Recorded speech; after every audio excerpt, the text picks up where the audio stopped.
This is Seán and this is the MP3.WAV podcast, and today I'm joined by one of the best UK R&B talents, also now an event organizer and a DJ, fresh off her most recent release, Pages of Philosophy. It's Ruby Francis. Hi. How you doing? Good, really good, thanks. Yeah, so I completely forgot that we actually did an interview in 2018, and that was probably the last time we really connected. Yeah, pre-lockdown which is era. 7 years, exactly. We're going to get into lockdown for sure. Yeah. But yeah, you're doing Jazz on Wick next week. I am. Featuring Elisa Joy, Children of Zeus and so on at Colour Factory, right? Not at Colour Factory. It's actually going to be at Hackney Bridge, which I've never been to before. I thought I saw on the ticket it's at Colour Factory and I was confused because I've never seen a gig at Colour Factory before. Okay, so it's going to be at different venues. So right, there will that makes sense because the lineup is crazy. Yes, Yeah. so Ori Jam are taking over Colour Factory and their stage will be there. That and makes then sense. I'm on the Brainchild stage at Hackney Bridge. Amazing. Well, I know, I don't know when this is going to air, but I was going to say the time, but it's probably irrelevant. What time is it going to be, even though it will be the 10 past 5. 10 past 5. Okay, cool. Yeah, so what can we expect from your set? Sorry, there you go. I'm going to be playing with a full band. Yeah. And I'm very excited about that because it's been, I played with the full band in November at 91 Living Room. Yeah. But we didn't play the full album. So Okay. playing the full album only. Yeah. And I actually want to play like track for track, start to finish as it is on the project. Yeah. And it'll be, me, we've got really great drummer, bass player, keys, and backing vocalist as well. Amazing. So it's going to be a vibe. Okay. I'm very excited. When was the last time you played with a band? In November last year. So you said at 91. Yeah, 91 Living Room. Yeah, I've still not been there. Is that the venue that closed for a bit and then came back, or no? It might have I'm done. thinking of something else. There's like another warehouse. Oh, no, it's Okay. not a warehouse. Okay. Although that sounds very familiar. I'm not Yeah, sure. there was one that like disappeared because like I think the landlord kicked him out or something, and then they came back. Oh, I don't know. But yeah, anyway. it's a wicked venue. It's on Brick Lane. Okay, sick. Going back all the way to your upbringing, what was life like growing up in North London? Well, specifically in North London. Okay, wait, Or are you not from? I am. Okay. But I didn't know if you meant just like life growing up or life growing up in North London. Both. It's like, okay. Yeah. How are you gonna approach it? Yeah, I mean, I was living in, I grew up in like Crouch End, Muswell Hill, which is, people are always like, ew, when I say that, because it's got the posh You got your postcode. T, yeah. But I wouldn't say I come from like a middle class family at all. Yeah. But that's just where I lived. And it was, I had a really great time. Lots of beautiful parks, lots of greenery around there. I was always a very hyperactive child, so that was good. Needed space for me to run around and let off my crazy energy. Okay. I really enjoyed it. I went to Fortismith Secondary School, where a lot of people went. A friend of mine, Casey, the producer, he went there. I know Jess Glynn went there. I think Michael Kiwanuka went there. Casey as in like Code Your Radicals. Yeah. Yeah, sick. Kwame, Okay. yeah. Casey did it. Yeah, Big ups. Shout out to Casey. I want to get him on there as well. You actually. should. I'm not hit him up Shout yet, out to Kwame. I haven't seen him. He's one of my boys' for years. closest friends. Like, one of my boys called AJ. Okay. Yeah. Yes. Yeah. Maybe. Okay. Yeah. But it's funny actually because at school, Casey or Kwame once gave me his I was going to say podcast. Sorry, iPod. He gave me his iPod. I don't know why we just connected. He was 2 years above me as well, so I thought I was like so cool having an older friend at school. Yeah. And we just like we were connected musically. We just knew, and we were in a very like predominantly white school as well, and we loved indie music as well. Like he put me onto Fall Out Boy and stuff. It was really sick. But he gave me this podcast and iPod. he actually iPod. It's fine. the heat. It's getting to my brain. It's really hot today. Like I haven't had a sweaty session since episode 1 of Khalil. Those who know. Yes. But iPod podcast. Yeah. iPod. Sorry. Yeah. Okay. He gave me his iPod, and that's how I discovered like Tom Brown. Funkin' for Jamaica, and who else is on there? What's that? Summer Breeze. George Benson was on there. Oh wow, okay. I can't remember all the So tracks. he's always had an eclectic taste. Yes, and he put me onto that, and yeah, thank you for that, because it definitely was a part of opening up those channels for me. Yeah, that's great, because one, we shouted at Casey, we shouted at AJ, all of the alphabet letters, but also because the next question was going to be who growing up kind of put you onto music in terms of the artist, but also like, you know, your mum's a big music lover, your dad is like a serious bass player. Yeah, I would say probably a mixture of both. I'd say my dad actually was a bass player back in the day and was playing in bands, so he was a bit more active. Yeah, is it any bands that we would know, or? No. Okay. But they're very cool, and I wish that more had happened with them. He was in a really cool pop rock band called A Little Black, and he was, yeah, wicked bass player. Yeah. And yeah, just I'm like, I don't know, maybe one day I'll have my own record label and I'll just release their stuff. I really like that idea. It's really cool. It's almost slightly NERD, but a bit more hard and rocky. Yeah, what era is that? Like 90s into 2000s? Okay, cool. Yeah, more like early 90s. Yeah. Late 80s, early 90s, but very cool. But yeah, I mean, he was in lots of different bands, but yeah, Dad's music taste was like, it was great. Yeah. It is great. He's always putting me onto new stuff. And he was the one that was like really pushing my musical talent and like pushing to get the keyboard, and like, you know, we never had like loads and loads of money at all, but he would always try and he would always find the money to get that to like help me with my playing the piano and stuff. But also my mum, massive music lover, amazing taste in music. She's a big Marvin Gaye fan. So yeah, lots of like Stevie Wonder, and I was just exposed to like amazing chords very young. Yeah. So. Who was the last artist that you remember your dad putting you onto? If it's a tough question, we could. No. Yeah, I can't remember their name, but it will be an Icelandic band. We're going to get into that part. We're going to get there, but they're really later, sick Icelandic bands. Okay, so and I wish I could remember, but I'll get you to find it later on and put it in the podcast. Because you said you were really out, like you were really energetic. Yes. Was it a thing where you always knew you wanted to do music, or was it kind of like, were you always also doing sports, or just rolling around in the grass in the Westland, North London Park, or was it like you knew straight away? Like, how did that work? Yeah, I definitely always had the musical thing in me. But I don't know, it's not that I woke up one day and was like, I want to do music. I always knew it was just going to be a part of my life. In what capacity, I had no idea. Yeah. But it was just something I didn't rationalize it. It wasn't something I was like, oh, I need to figure out. It was just like, I just love chords and I want to make stuff. It was very just like childlike and intuitive. Yeah. And then obviously as you get older and learn a bit more, and you're like, oh, I have to make money somehow and I have to navigate this crazy existence. Yeah. How do I do that with this thing? And so I'm still working it out, to be honest. Yeah. What was the process like from making music at 10 to actually like producing it at 11, or like down the line? Was it like you found GarageBand one day? Or? Oh, GarageBand was the one. Yeah. It was at school. We had to learn how to use it in secondary school, just in our general music. It wasn't even like A levels. It was like as a... Yeah, we were learning Sony Acid Pro. I'm a bit older than you, so we were learning Sony Acid Pro, which is like, most people don't even know that one. Most people don't even know like Sony Acid Pro, like, and Cubase as well, and Reason, but Okay, yeah, I'm gonna have to check it. Maybe it's the maybe best the underrated one now. Yeah. But yeah, I just remember learning it at school and then going home, and I think we just had like a family Mac at home, and I got it on there. Yeah. And just was obsessed. I was glued.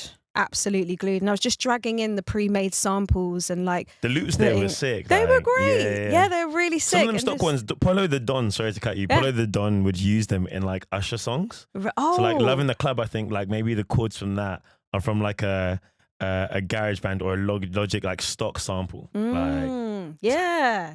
I'm so down for that. Yeah. But yeah, it was great, and I'd just like sit and just like make loads of harmonies over them and write to them and add my own bass lines and stuff, and just be, it was just such a great, I'm trying to actually get back to that place now of just this childlike joy of just being like, you know, just like, wow, discovering crazy stuff and not have any of the outside noise of like, how are you going to make money from this? Or like, you know, just the voices of society. Social media as well. Yeah, all this kind all of stuff, this like crap, optics basically being such a big thing now.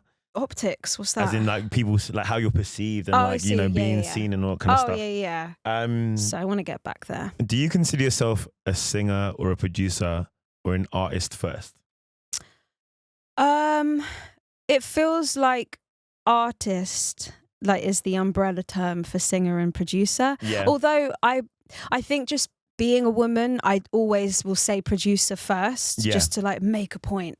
But really, what I do, it just encompasses it all. I might do a day where I'm just working on like harmony arrangements, or a day where I'm programming drums, or a day where maybe I'm not even producing. I'm just like writing. Yeah. So I don't know. And I've always struggled with like balancing doing like writing and like the performing side of it as well, production. But I've always felt like I had to go to one more. But I'm like, no, I just want to do, they all come naturally. When I've got a melody, I've got a bass line. When I got a drums in my head, I've got like chords that I want to play and like little licks I want to put in there. So it's hard to know. It's just like sometimes I wake up and a whole song is in my head from like the top line, the BVs, the chords, the drums, so you the can bass. just execute. Yeah, I just need to do it all. And it just takes me a lot longer. But I just I'm watched okay Erica, sorry to cut you, Erica Badu and The Alchemist on Drink Champs. I haven't watched it yet. Yeah. Great episode.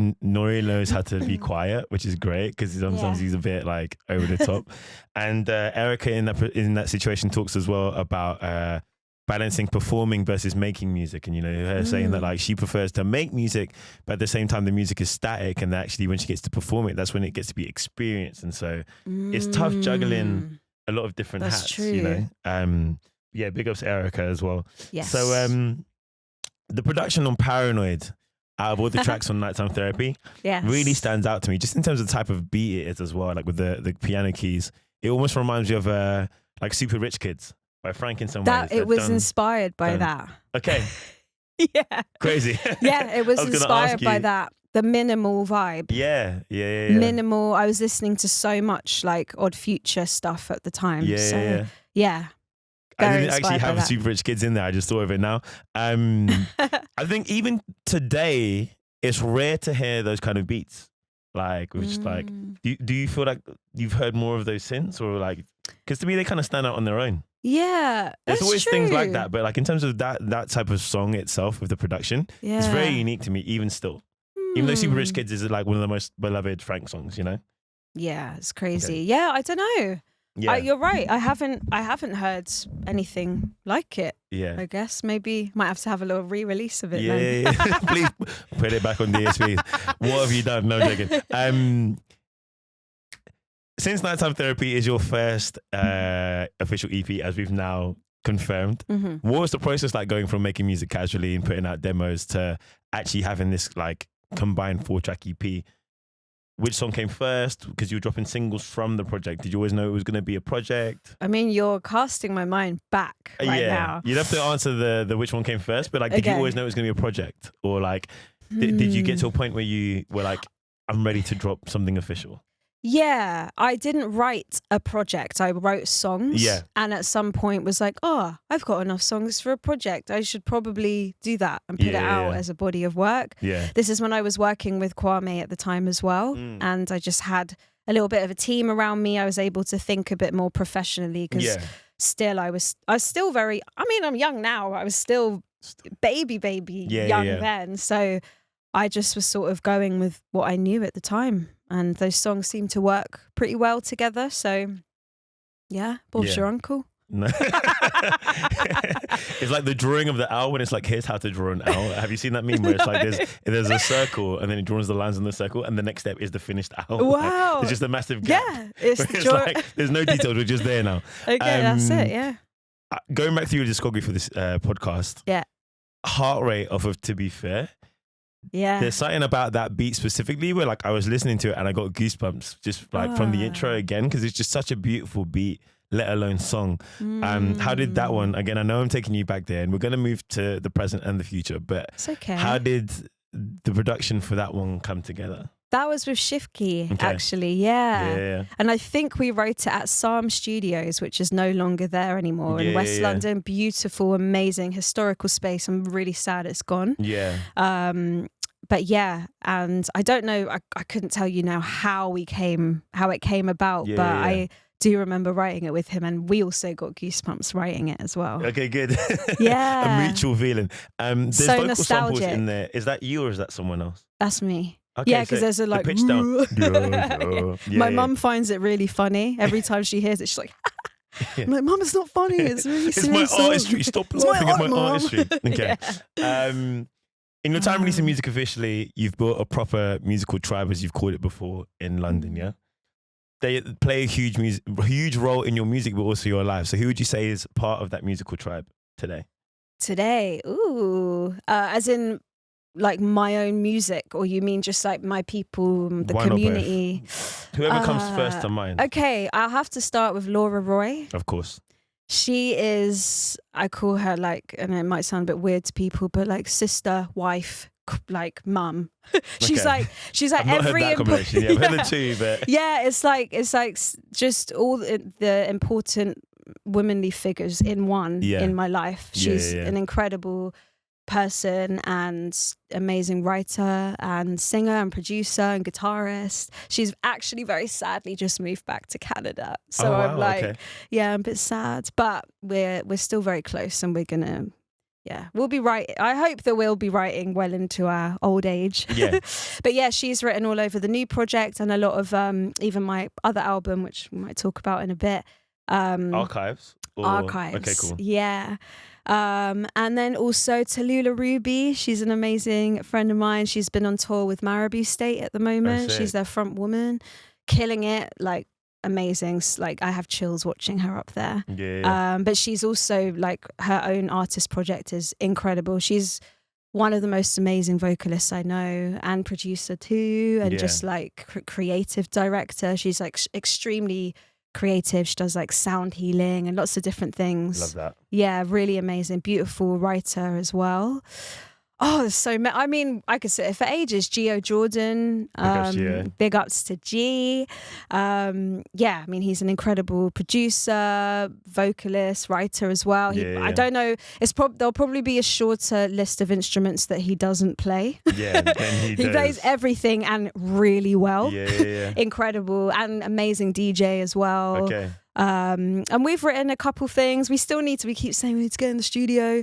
So there's like drafts waiting. Oh yeah, there's like very old drafts we need to revisit. Okay. But yeah, there's also my cousin Shannon, which I know we're also going to talk about in a bit. Yeah. But she's literally like my twin. Yeah. Like I say that she's my second brain.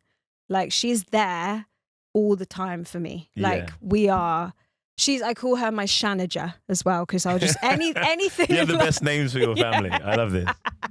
I have a lot of names for Shannon, but we'll be here for a while if we go through those. But she's an incredible just like supporter and person in my life alongside all of this as well. And also she's an amazing DJ and she sings a little too as well. Oh, is it? Yeah, okay. She's doing that. Is she on any of your music, or is that just not yet. Okay. But Cousins project incoming, yeah? We did write a little something a few years ago with some other friends of ours, which is actually a vibe. It's quite a funny song, but it's a vibe. I'll send it to you. What was the topic of discussion?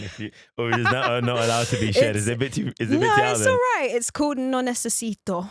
No necesito, like not necessary. Yeah. And it's really funky. I don't know. I think you'll like it. It's very. I don't know how to explain it. It's a bit housey, nice chords, but I don't know how to explain it, but it's a vibe. Yeah.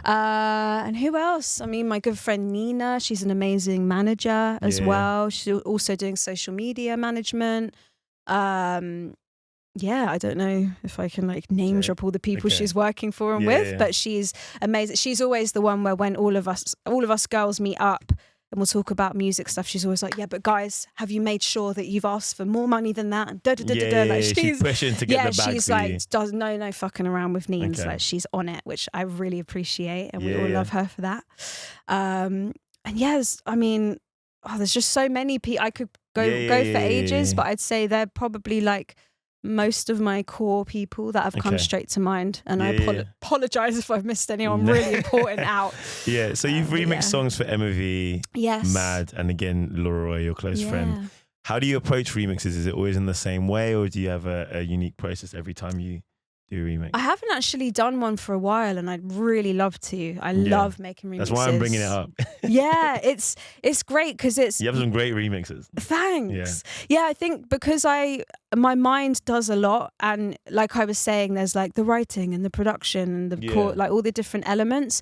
But when there's a remix, it's like half of it's already done. So it feels like colouring in a colouring book. The lines are already there, and you can just pick whatever colours you want. And I find that so exciting. Yeah. Do you have a favourite remix that you've produced?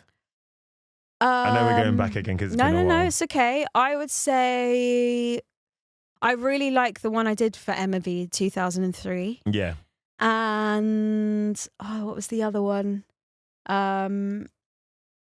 Mad. Do you know Mad with 2 A's? Yeah, so I said that in the question. Oh, yeah. Oh, sorry. I actually know her personally as well. Yeah. Her manager was working at the same company as me when I was doing graphic design for a management company called Crown. Okay. The manager was called Anil. Okay. I don't know if you ever met him, but yeah. So I met her and her good friend Jador, who's also from America, at the same time. And that was like my first job coming back from Japan, like almost 10 years ago. Wow. So yeah. Shouts to Mad as well. Shouts to Mad. It's Vamp, right? Vamp. Yeah. Exactly. Riley. Yeah, exactly. Yeah. And I produced some stuff for her as well with Riley. Her song Get By. Sick. And I Love Me, ILM. Yeah. Have you produced much for others? Not as much as I'd like to. Yeah. It's definitely... You want to do everything though, innit? So it's like, how much can I... Yeah. I know. And life is short, but there's also time. But art is long, yeah. Yeah. But yeah, I'd say Mads is probably one of the only people. I can't remember. Probably have some... Maybe. Yeah, so Laura Roy was one of the other ones I said. Yeah. I've not actually fully produced a song for her. Yeah. But remixes. Yeah, I did a remix for her. Your bedroom is where you produce most of your music, right? Yes. And it's also Ruby's Bedroom Records is where Pages of Philosophy came from. Yeah. How important is your own physical space for production and for your artistry? Oh, it's so... I mean, not that I'm not anti-working anywhere else. Yeah. It always brings about... I mean, creativity is so like... malleable. Yeah. You know, so anything, it can just bring about a new experience in a new place. Doesn't necessarily mean it's bad. Yeah. But for me, in my bedroom, that's where I'm like alone. There's a really beautiful song by the Beach Boys called In My Room, and Jacob Collier does an amazing version of it too. Okay. And the lyrics in that sum up what I'm saying. It's like just being alone in your space. You can be free, you can be naked, you can cry, you can, like, I can get my journals out and just be whoever I want to be in there alone. Yeah. And then there's obviously inviting people into that space as well, which is really special. And then we can like cook food together and hang out and go for a walk. So that's nice. But yeah, I love creating, especially on my own in my room, because I just want it's my comforts. It's my like little nest. And I feel free to just like express myself. Yeah. You touched on it before, but do you feel like you're as recognized for your production as you are your vocals? In certain circles, maybe, but not generally, no. Yeah. I think people just see like girl singing and they go, yeah, you're a singer. Yeah. Oh, right, she's a singer. Got it. Understood. That's what I feel. That's where like a lot of bookings that come in and stuff is, which I'm really grateful for, and I am as well. But yeah, I feel like, I don't know. I feel like my spirit is like, I am a producer too. Like that is part. It's hard because it's not. No one's really like known as. They are people. Some people are known as both. But yeah, I have really to be really like. Yeah, I guess like Sid maybe is another female producer who's maybe known equally as a singer and a producer. I don't know. Though, because I feel like the internet, because she's got that band, everyone thinks of them as the musicians and her as the vocalist. Yeah, I'm trying to think who's the most understood vocalist artist. Like obviously Prince is like you know like in a whole other atmosphere. But I feel like Prince is known for his vocals as much as he is for his production because he played so many things. Yeah. But in the modern era, who is most known for their vocals and their production? They're definitely. It's probably like a really easy answer, but I don't know who it is. I know. Even in terms of rappers. I was going to say like Sims, but I don't know if she produces. I don't know that she produces that much of her stuff now. There definitely is. I remember. I feel like I have a name, but I just can't say it right now. Like Toro and Moi is someone that I would think of. And that's left field, but it's because I know that every album he does is a different style. Okay. And he vocals on everything. But again, I don't think it's the same. There's probably better examples. Yeah. Yeah. I'll have a think. There definitely is. Yeah. Do you think we'll ever see like a Ruby Francis beat tape? Yes. Okay, sick. Sorry, I can't Nobody really. It's like you're waiting for that question the whole podcast. I'm just really happy that you're asking me this stuff. Yeah. Because I would love to put out a beat tape. Okay. I actually have like a really old one on SoundCloud. It's not really old. What's it called? It's like a couple of years old. It's just called Beat Tape as its working title. Yeah. And the picture is of me when I was like 7. And I'm pulling a silly face. And it's so me. Yeah. But I'm working on it. I don't know when but I really want to do that. That feels really right. Yeah. Yeah. So your single that you really stuck right here in 2021 was written in lockdown as a reflection of it. Yes. What was the impact of the pandemic on your artistry and yourself, like mentally and individually? Oof. So when I talk about lockdown, I'm always talking very selfishly. I'm not talking about like how challenging it was for other people. Yeah, it's your own experience. I'm not taking that away from anyone. It was a very, very difficult time. Yeah. But personally, for me, best time of my life. Yeah. I loved it. It was basically like an adult summer holiday for me. Yeah. And like, luckily at the time I was working part-time. I was getting furlough pay. So I was like covered, which was really, I'm so grateful furlough was for. a genuine blessing. I hate the Conservative government and I'm not trying to make this podcast political yet. Oof. But yeah. Furlough was a blessing. I managed to get double furlough because I had a graphic design company the year before. And they said if you had money from a employment company in 2018, you could get furlough on that. And so I got furlough from that and the hotel. Changed my life, honestly. Wow. But yeah, unfortunate timing. But that's what I'm saying. It was actually worked in people's favor a lot of the time. But and I was living with my ex-partner and my mum in the house, and we were just having a beautiful time. The weather was really nice. It's just there wasn't that pressure of like, you need to finish music or you need to do XYZ. Just like dissipated, and there was just spaciousness and time to breathe, time to do nothing, that level time of to support, get bored, go for a walk. Maybe your only task for the day was to walk and come home. Amazing. That's goals. That's what I want my life to be like in the future. Freedom, mundane, like enjoying mundane tasks. I loved it. Cleaning the house, putting on a good tune, enjoying a little glass of wine. Yeah. It's great. And that's how my creativity started to like just come out, because there was no restriction, like mental restrictions of anything else. I wasn't like comparing myself to other people or worried about what's going on out there. I was just like, it just came back. That childlike place came back. Yeah. I think for people who can do well on their own, and I think we're probably two people who, like, especially with you in your bedroom, can thrive in those kind of situations outside of everything that was affecting the world and people individually. I think it was an opportunity in an unfortunate time, again, I just want to be clear, to really investigate your passions and really pursue things, because we were able to get the furlough and the financial support to have the weight off our shoulders of paying rent every month. Yeah. You know? So it's very true, and so grateful, because I know that was not the case for a lot of people. Who really struggled. So there was a lot of loss in that period as well. Dark. It was a dark time in a lot of ways. But from an artistic perspective and just like my personal perspective, and from like a spiritual perspective as well, it was really important for me. I'm so happy that I got that experience. Your album Archives came out the same year. Yeah. So how was the process of putting? It did. I feel like I'm like your historian. Like, you're telling me things I don't know about myself. It was my first official EP. How was the process of putting an album together? Again, we went from making songs to dropping your first official EP, Nighttime Therapy. So many words.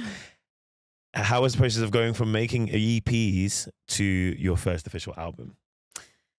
Well, I'd already dropped those two. And what I thought you were going to say is the one in Japan. Because I don't know if you actually know about this. Wait, you dropped those two EPs? I did, yeah. So Nighttime Therapy, To Be Fair. Yeah, first.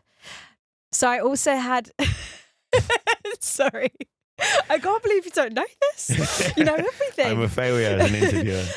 No, I think it was 2018. I had a release on Sweet Soul Records in Japan, exclusive to Japan. But it was those two EPs combined with a bonus track as well that I wrote with Blue Lab. Yeah. So I put those out, and yeah, I just felt like it was time to actually put a full body of work out.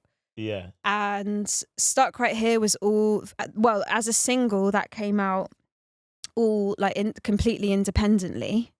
Are you just checking my other stuff? It says Drip Drop Japan bonus track, but that's the first track on To Be Fair.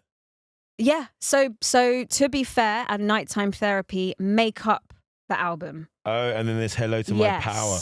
It's not even available here. I know, it's exclusive.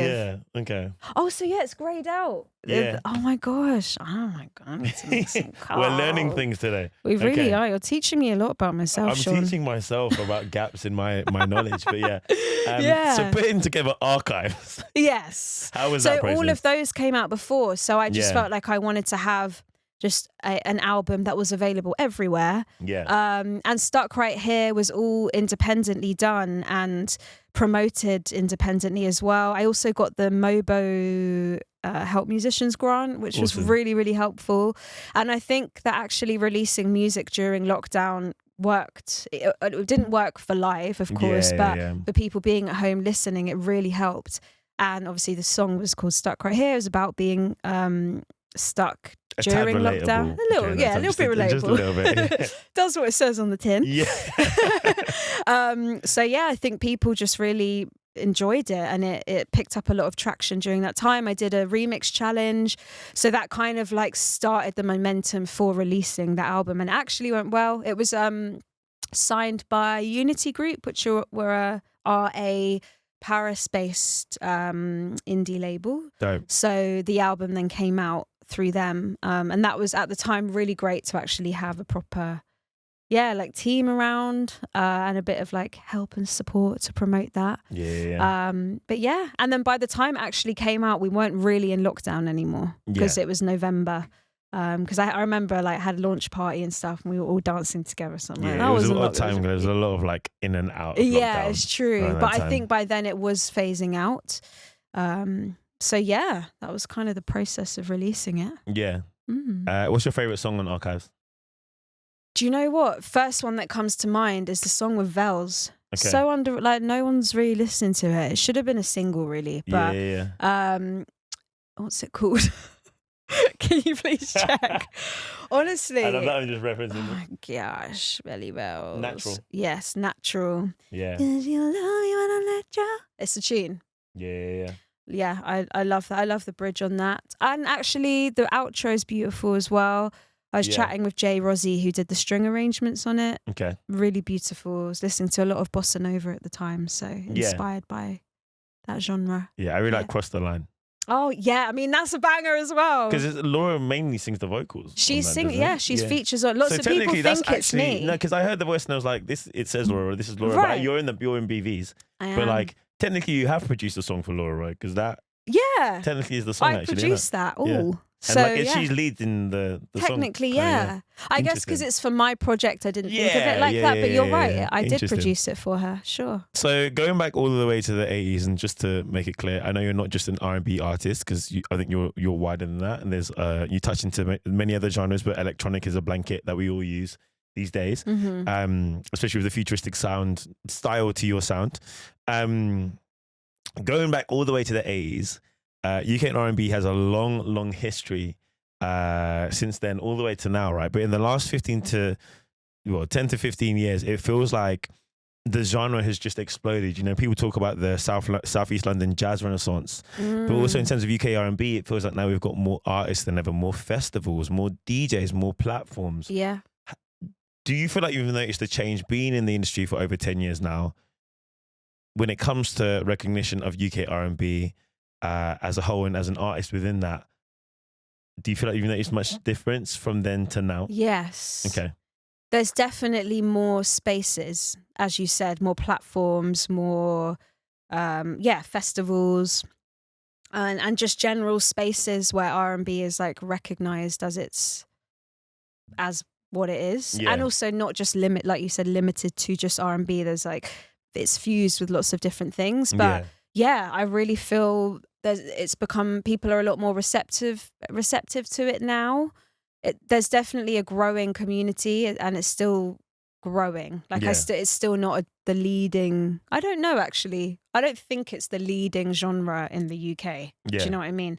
But especially more like left field stuff, maybe a bit more pop R&B stuff. But but I definitely feel a shift. There's much more space for it now, which is great. But still, we have a really long way to go with it. Yeah. I know so many R&B artists that are like, and jazz musicians and stuff that are still struggling in London. Do you know what I mean? So we got a long way. Yeah. For sure. At the same time, recognition of women in music, especially in R&B, has also increased during that period. Do you feel like there's more parity, like equality in how women and men are recognized? Or do you feel like there's a long, long way to go? Definitely more. Yeah. It's improving. But there's still a long way to go.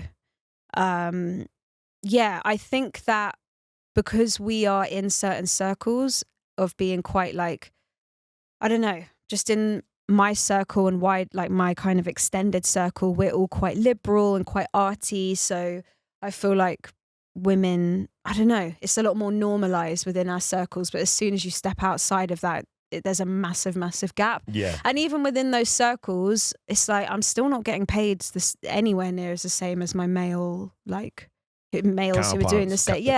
Counterparts. I was going to say that. I was like, is that the right term? Yeah. Yeah, who are doing the same thing as me. I'm not getting the same opportunities or being acknowledged in the same way. Yeah. At the same time, we are seeing a lot more platforms that platform women and are founded by women as well, which I think is really important. Yes. Especially in this day and age, because there's a lot of men trying to run things for women without having, actually listening to what women want and who should actually be there, So it's nice to see that there's more female DJs being platformed. Definitely. And artists being platformed, even though we're still nowhere near equality, right? Speaking of DJing, you've recently delved into, that and added that to your toolkit. How did that start? It's something that I've always been interested in. Yeah. But a bit intimidated by, because I'm like, there's a lot of buttons. DJs are very cool people, and they're just like, I'm like, what are they doing over there? Yeah. And also like, what are they doing? I actually saw a meme of this girl crying like, I don't understand what DJs are doing. What are you doing up there? Yeah. It's quite true. It's a really random job. Yeah. But anyway, but yeah, I think it was platforms like Soulection and people like you where I'd hear people like you guys playing certain tunes, like, oh, how do you know about this? It takes me back to like when Kwame gave me his iPod in the secret way, like we're just listening to this gem that no one knows about.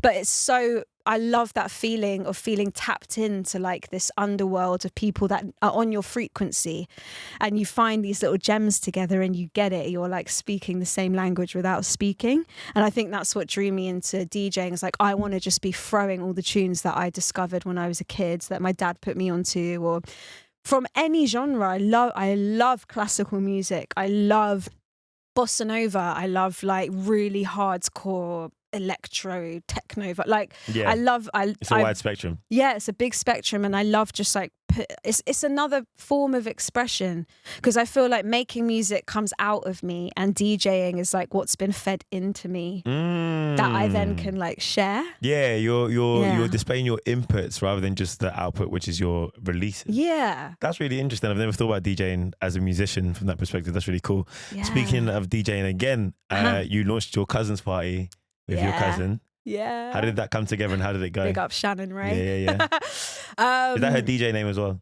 Shannon Ray, yes. I think so. Yeah. Okay. I'd say yes for now. What's I don't your know if DJ she's still name? working. I'm just Ruby Francis. Like, Don't say just. You're great. All right? Don't I'm Ruby ever Francis. downplay your talent. No, but I mean, just like on that, I was going to say for me, DJing is an extension of my artistry. This is why I don't have a DJ name. I don't want it to be a separate entity. It gets convoluted. Like I want to be on lineups where it's like Ruby Francis in brackets DJ set. Do you know what I mean? So I don't really want to be like DJ Ruby Francis. But yeah, so it's just Ruby Francis and Shannon Ray. And yeah, we are cousins. We actually are cousins. It works figuratively and literally. Sure that was obvious. Our Jamaican grandmas are sisters, so that's how we're not actually like first cousins. We're like, I forget that second, part. Third, second, something like that. We're just cousins. Yeah. And I don't know. Because we're just joint at the hip, and we're kind of like twins in a way, both very hyperactive. We both like feel music in a particular way, and like when we're dancing together, certain moves come out, and we're like, we need to. When we get together, we actually play each other loads of tunes and dance around the house. So we're like, why not bring this to a space? And share our music with people. And she's a little bit different from me. She's slightly younger, and I guess her mum, who's also my cousin, and dad, grew up like more in the rave, like 90s rave scene. So her influences are a lot more like dancey, whereas I guess mine, I could play like Italian film music. But she brings like all the kind of like old school funky stuff, and like especially like UK stuff. And she's got a very eclectic taste as well.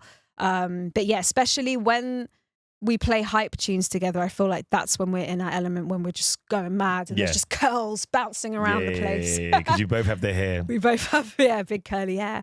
So that's great. It's just, again, it's not about like being really technical or being really cool. It's just like we just want to play music we love and have fun. So you dropped your album. Sorry, that's okay. I realized sometimes I gotta go straight into the next thing. Hyperactive as well.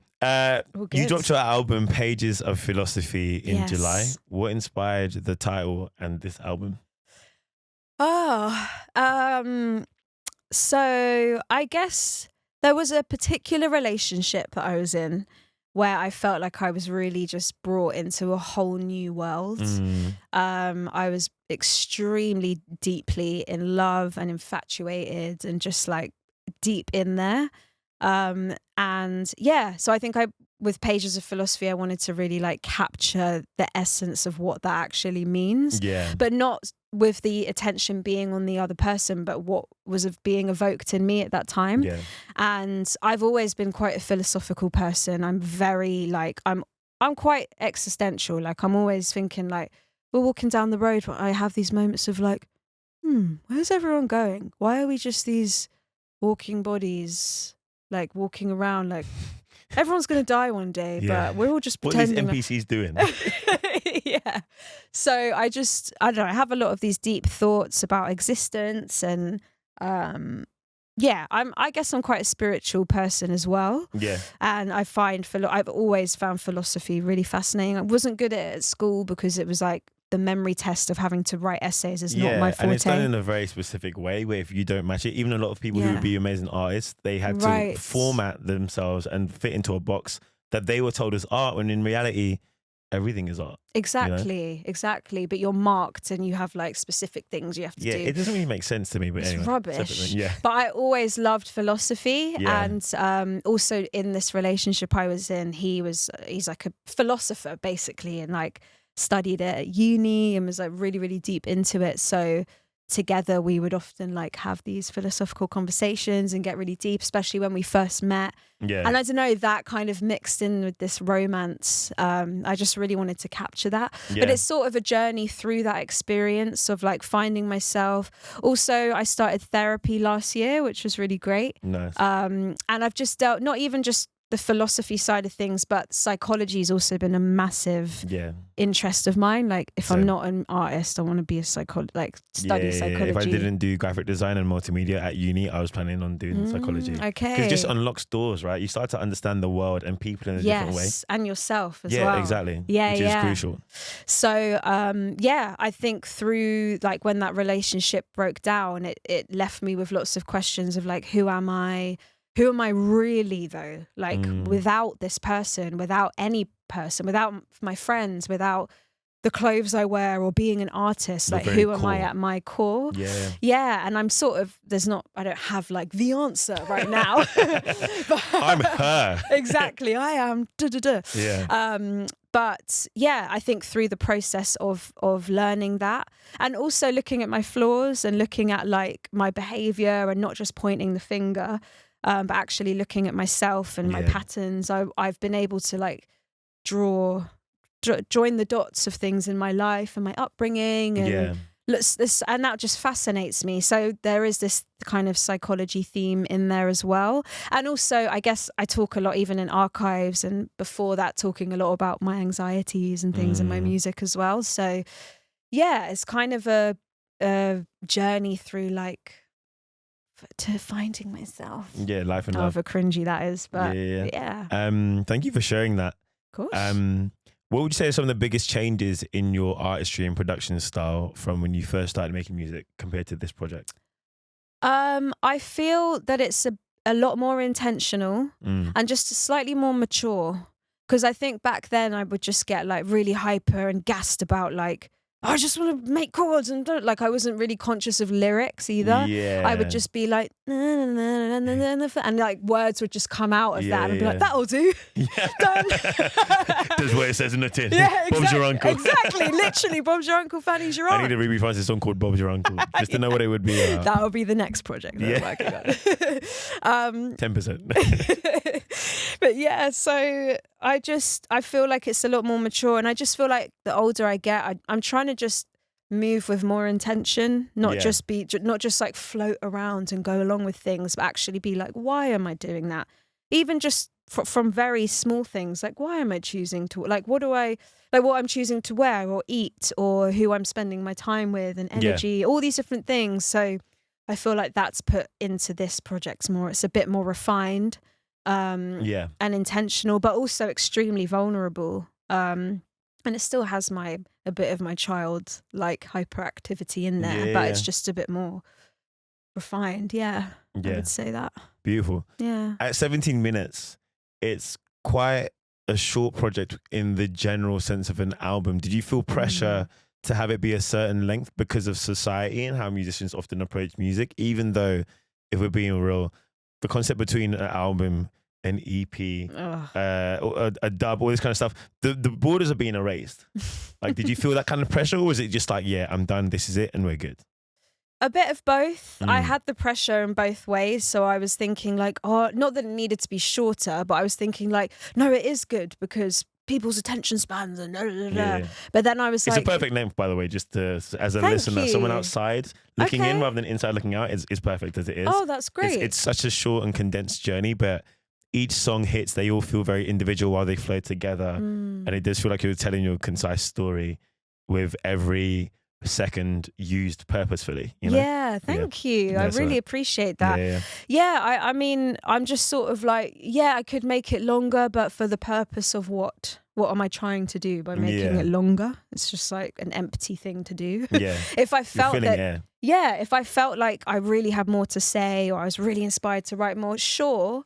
But because art is something that can't be grasped, you're the one that has to put a line when it's done. Otherwise, you could write a book that's like this many pages long. Do you know what I mean? Or a dance that never ends till you get tired, and maybe even the tiredness is part of the dance. Do you know what I mean? So it's like you have to end things at some point. And I don't know, I could have gone longer, but I was like, do you know what? I feel that I'm already growing out.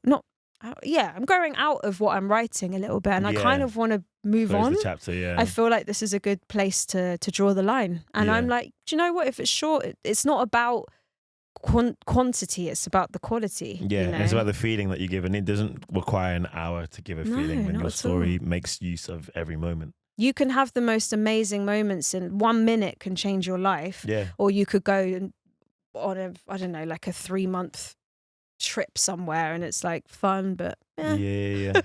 Even There's talking no about the rules intro to to it. Heart Rate and how that gave me goosebumps because I got taken back. Sure. That's a short intro in a long song, right? And like the whole Yeah. song's amazing, but those special moments in music don't have a defined amount of time. It's like how long is a piece of string? Exactly. What's your favorite song from the project?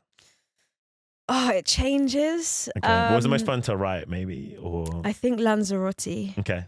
Yeah, that trip to Lanzarote was amazing. I see. It's fun because Yeah. the inspiration, the stimulus was really fun. Yeah, so my friend Tallulah, who I mentioned, she actually was born and grew up in Lanzarote. So so me and Laura and Shannon, we all went there for, and actually Merin T as well. Mez joined us. Yeah. You know she works here. Does she? Yeah. Oh my God, babes. That's so random. Is she Anyway, I have to say she's hi on not my here. Yeah. That's so funny. But Yeah. she joined us later on the trip. But us girls all went out there in February last year, I think 24. Yeah.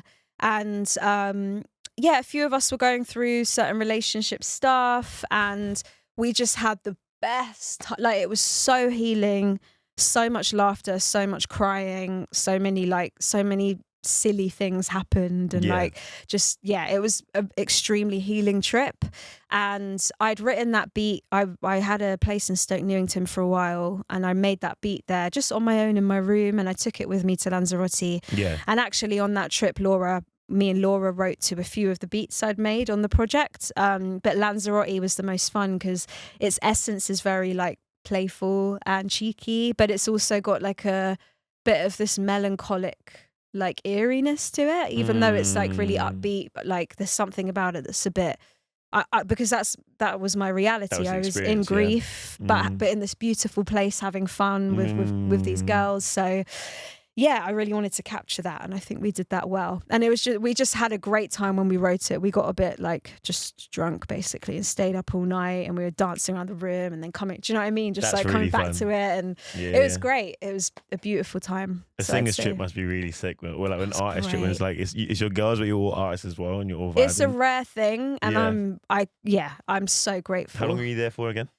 3 weeks or something. Oh wow, so it was a solid amount we of were time. all there different times, Yeah, but different yeah, I overlaps, was there yeah. for 3 weeks. Sweet. Yeah. Speaking of locations, you've got a strong connection to Iceland, right? Dude. So where does that come from? And tell me about Reykjavik. Yes, Reykjavik. So, my dad met his now wife I think it's about 17 years ago or something. They met on the 8th of the 8th, 2008. Okay. Triple eight. Yeah. And they lived in London for many years. And then they both had, I think, through COVID, and my dad had some health complications and Brexit happened and like pandemic stuff. So yeah, they were just like, let's get out of here. And his partner or his wife still had a place there. So they decided to make that move about 4 years ago now. But my first trip there was in 2017. Okay. And this is when they were living in London, but we all went on holiday there. Nighttime therapy days. Yeah, exactly. That same year. Yeah. And that was an incredible year for me. That was like my first year of being single in a lot, because I'd just been like back-to-back relationships since I was a kid, basically. Yeah. So I was just like, woo! And I just had a great time. Not even like in that way. I don't know if that's how it came across, but just in terms of you're free. I was just free, freedom. just like exploring myself and putting myself in new experiences and traveling lots. Yeah. And yeah, so I discovered Iceland, and it was just there's nowhere like it. It's very unique. And then since Dad and his wife moved there, I just I've been going to visit and I love it. It's like a second home now. I've been there about 9 or 10 times. Yeah. I've got a beautiful community of friends and like artists and creatives out there. And it's just beautiful. I recommend everyone to go if you can. I really want to go. What season? Because I think I asked you this and you told me all seasons. Yeah, kind of all seasons. When was that? That wasn't Carnival. When you asked when did I ask me. you? It was not long ago. It was before Carney, for sure. Was it messages or? I don't know. Well, when did we see each other? I don't even remember. When we saw each other at Carney, you mean? No. When did I see you to ask you? Or it was on messages. Yeah. Yeah, cool. sorry, no, it wasn't in person. I'm getting confused. I was like, I didn't see you before Carnival for years. No. Yeah, it's. I would say I don't know. I think all seasons they're different because in the summer it's daylight 24 hours, but the weather's really it's still not always great. But everyone's in a really good mood. That you can go and like travel places. It's really beautiful. You're not going to get like -10 degrees to crazy snowstorms at that time of year. So you can be out sometimes in a t-shirt. I get really great tans there. It's really weird because you're like, even thought of that. It's like geographically you're actually closer to the sun. It's quite strange, even though you don't feel it. It rotates in a smaller circle, I think. So exactly. But then winter, more like darkness all the time. But then you have the northern lights. You have like this real coziness. Like you just kind of, it's so cozy. They have the heating on all the time because it's just natural. Like it's like, I think about £7 a month kind of thing to have your heating on. Like it's really cheap. Oh, wow. Because it's just all like geothermal activity that like powers the houses there. Crazy. Yeah, I could talk about it for ages. I did pages of geography. I love that. That's the next one. After Bob Jonkle. Tell me about the music scene out there. It's still predominantly quite rocky, folky, pop out there, but there is such a hunger for like not music that's not just that, and also it's very electronic as well and techno-y. I think Sigur Rós. Sigur Rós. Other than Bjork and Sigur Rós are like the two famous ones from there, but there's some really cool artists. But every like restaurant I go into or shop, they're playing. Like sometimes I've walked in and like Voodoo's playing D'Angelo, and I'm just like, what? How do you not know about this all the way up here? But I love that, and there's definitely an appreciation and like hunger for it, but there's not an infrastructure there. They're a very small population, so you have to remember there's like under 400,000 people in the entire country, which is like the borough of Hackney. Do you know what I mean? That's mad to think about. So there's some villages or towns that are literally like 500 people. So it's quite hard to like. But it's really easy actually to build certain things in a way because but it's also on the other hand it's hard. Are there any artists that you want to shout out from Iceland? Let me think. No pressure. I don't know if they're still going, but there's an amazing band called Daughters of Reykjavik, but it's said in Icelandic, which I can't say. And there was like, I don't know how many of them are in there. I don't know if they're still going, but they were like there's a lot of daughters. There's a lot of daughters. And they were like, I don't know, like 10 or 15 piece rap, all female rap group. And they're just like armpit hair, like out here, just like, and I'm just like, I love that. Kind of like Pussy Riot energy, if you remember Pussy Riot. Yeah, I do. Exactly. And like some of them were pregnant in the videos, just like with their arm, like, and I was like, love it. I'm gonna have to find it. It's on YouTube. But I think they're all doing individual things now. I'm not sure. I don't think they're still going. I hope they are, but they're really amazing. Obviously, you're relatively fresh off a new release. In spite of that, what can we expect in the near future from Ruby Francis? So let me think. I don't know. Jazz on Wick. Jazz on Wick. Which will be in the past by the time this comes out. Exactly. I really want to plan a headline show before the end of this year. That's a goal of mine, but there's been no plans as of yet. I'm a one-woman team, so I've got to just like do things within my capacity. But actually, I can say, because it will be in the past anyway, but towards the end of this month, I'm going to Jazzy Jeff's writing retreat. Oh, you're going to playlist retreat? Yeah. That's so sick. Which I'm really gassed. We've been chatting. Oh, he's been in the that's DMs. My boy.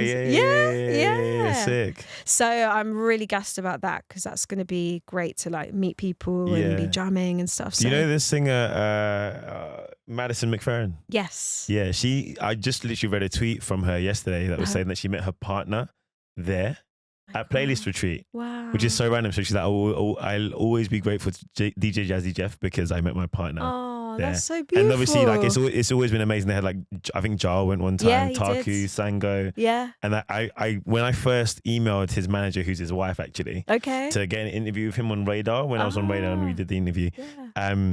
I said I've interviewed Sango and Taku, knowing that they'd been there, and that's how we first connected. So Oh, cool. they're gonna have an amazing time because I'll they let bring him know together I some was chatting with incredible, you. some incredible producers and artists. Oh, that's good to know. Yeah. Yeah, I'm very excited. I've been to the States, like I went twice to LA, but that's it. So I've never been to like Philly before. How long are you there for? It's a short one, so just under a week Okay, for the retreat Actual itself. thing. Yeah. Yeah, but I'm very excited. I've been chatting to Kaidi Tatum as well. So I met him at Jeff's last gig, which was in Brixton, maybe 2 or 3 months ago. Okay. And it's my intention. It was his birthday the other day, so I don't want to disturb him. But I'm going to ask him to be on this probably like in a week's time. Oh, wicked. Yeah, he's a vibe. We were chatting on the phone a bit and he's just a really nice guy. He's an OG. He kind of invented a whole genre, which is crazy. I know. But yeah. I feel very gassed to be like even in contact with him, like trying to be like love that cool about it. Yeah. But yeah, he's also going to be there, so that'll be fun. And yeah, I'm really gassed about that. And then other than that, just writing music. I want to write more music. Okay. I think I actually might move back to my mum's house just to be like locked in and away from stuff so I can actually do it. Yeah. Oh, and I can also say I don't have a date for it because it's been pushed back so much, but do you know Stanley Clarke, the bass player? I'm not sure, maybe. He's like an OG bass player. He was in Return to Forever, the like fusion band. Oh, okay, yeah. I mean, he's an amazing guy. He had a record with George Duke back in the day. Yeah. Very well respected in that scene. Amazing guy. I grew up listening to him actually because my dad, being a bass player, is a huge fan. But I have a song coming out with him as well, but we just haven't got a date yet. How did your dad take the news when you told him that? He was like, "You're joking." He was like, "Nah." He said, "I think it's a scam." Yeah. It's not really him. It's someone trying to get your money. Yeah, exactly. But it was all legit. How did that happen? That happened from, well, it's a domino effect of things, but one of my trips to LA, well, yeah, one of them, 2018. Yeah. I met his son, Chris Clarke, and we also wrote a song together, which I think is also going to come out at some point. Okay. I don't even know if I can say all this stuff, but I'm saying it, whatever. Okay. And through making that song with Chris, Stanley then heard my vocals on it and was like, "Oh, I want to, like, who's this vocalist?" Da, da, da. Butterfly Effect is amazing, isn't it? Yeah, it's great. You just never know. Cool. Anything else? Yeah. Or anything you want to say to your fans? Oh, I guess thank you. Thank you for all the support. Yeah. And I don't know, I don't really have much to say. Just want to, I don't know, just don't want to be really cheesy, but I just feel like the world can be very dark. Yeah. So just try and find your lightness and keep it moving and laugh. It's quite funny. Don't take things too seriously. Yeah. Cool. Thank you so much. It's been a pleasure. Thanks for having me. I've loved these questions. Amazing. I'm glad you did. Yeah.